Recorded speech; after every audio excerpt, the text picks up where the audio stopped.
Hábito y ritual. ¿Qué, qué puedes comentar de eso? ¿Un hábito, un consumo o un ritual? A diferencia de un ritual.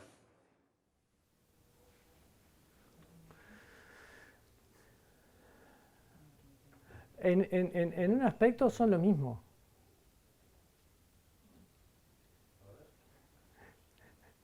Depende de qué rituales hables y con qué propósito.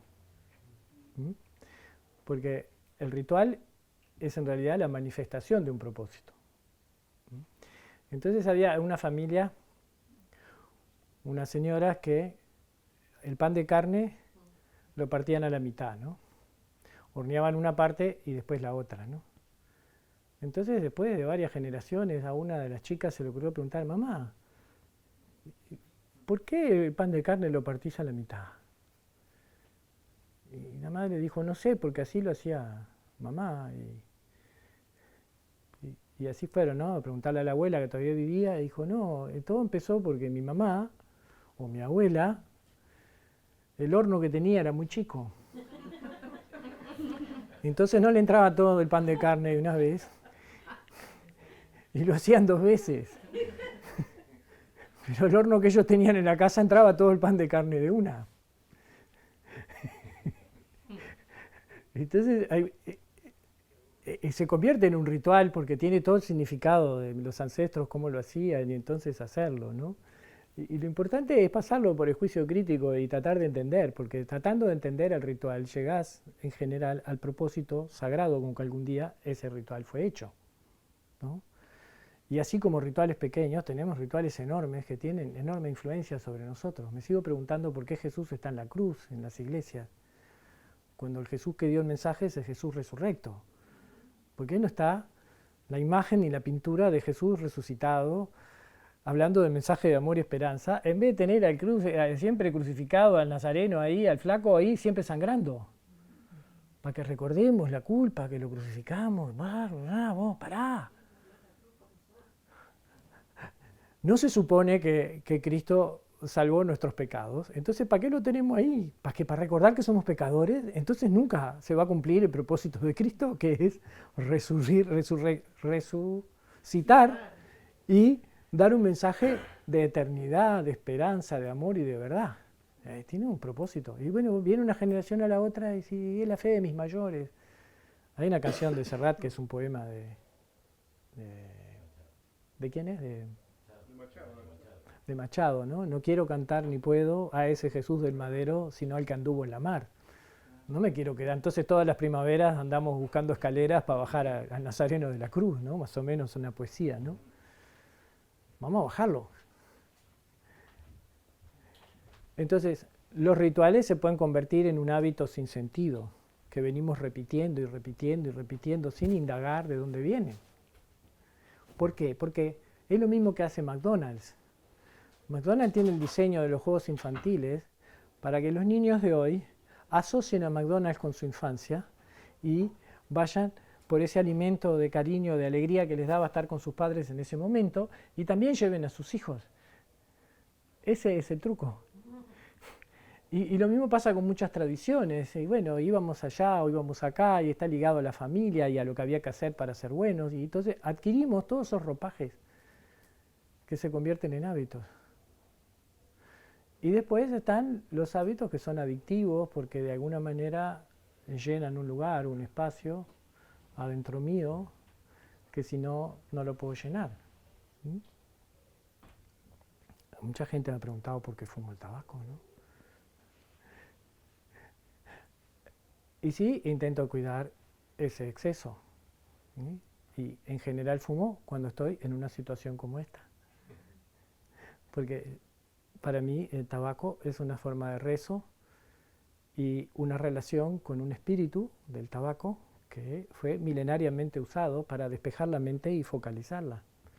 Sí puedo hablar sin el tabaco, pero me resulta muy bello este contacto, me agrada, me produce un inmenso placer. Sí me preocupo que sea orgánico, que no tenga pesticidas y todo, que no siempre me preocupé, para cuidarme, porque quiero seguir aquí un tiempo más. Pero no me como la pastilla de que el tabaco te mata. Lo que mata son los 4.000 químicos que le pusieron y la pólvora del papel que la gente se fuma cuando fuma un cigarrillo, que está hecho para que se consuma rápido y vos sigas consumiendo. Eso es lo que te mata, más la ansiedad frenética que el tabaco te ayuda a sostener cuando lo usas de esa manera. Pero si lo miras así, todas las bebidas alcohólicas al principio fueron usadas en rituales sagrados. ¿Por qué? Porque el alcohol tiene la capacidad de disolver el super yo, en términos psicoanalíticos, y entonces te libera y te da una sensación de euforia y de contacto con las emociones. Entonces se embriagaban divinamente en ciertos momentos del año cuando se hacía la vendimia. Inclusive en algunos lugares, antes de cosechar en la tierra, antes de plantar en la tierra de la uva, se permitía a toda la comunidad cambiar de parejas. Y era el único momento en que se permitía la infidelidad. No todo el mundo la tomaba, pero si había alguien que te gustaba mucho, y todos hacían el amor en la tierra que iban a plantar.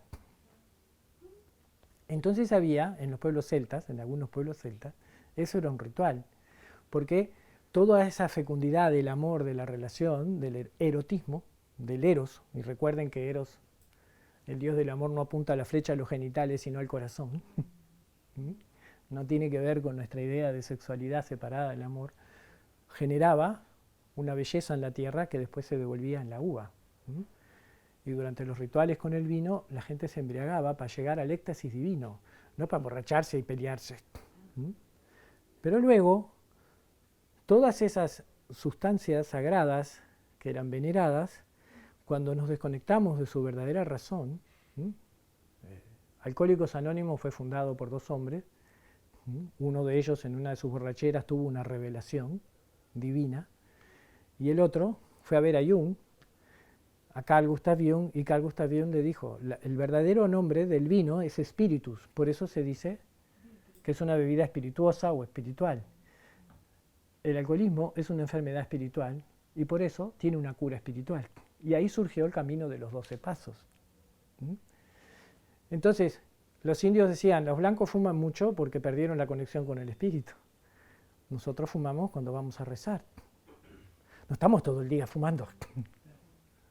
Fumamos en el momento de consagrar algo, de una celebración, de una ceremonia, y fumamos para limpiar la cabeza. En todas las tradiciones indígenas está la defumación. Se te defuma con tabaco, porque el espíritu masculino del tabaco limpia todo lo que se te ha pegado en el aura. Entonces, te despeja y ayuda a focalizar. Y no solo lo fumaban, lo aspiraban en forma de rapé, o lo usaban como, hasta el día de hoy, como antiséptico y bactericida para ponerse en las heridas y te cura enseguida. Tenía un montón de funciones medicinales. Entonces, todos los rituales después se convirtieron en hábitos y en conductas adictivas que en realidad sustituyen el vacío. E intentan conectarte. Aún en el tabaco está toda esa relación con el pecho materno, con incorporar algo adentro tuyo que te dé placer, ¿no? Y el tema es que si vivís una vida que no es placentera, de repente precisas darte más dosis de ese placer en el momento, ¿no? Pero bueno, no sé si por ahí va tu pregunta, pero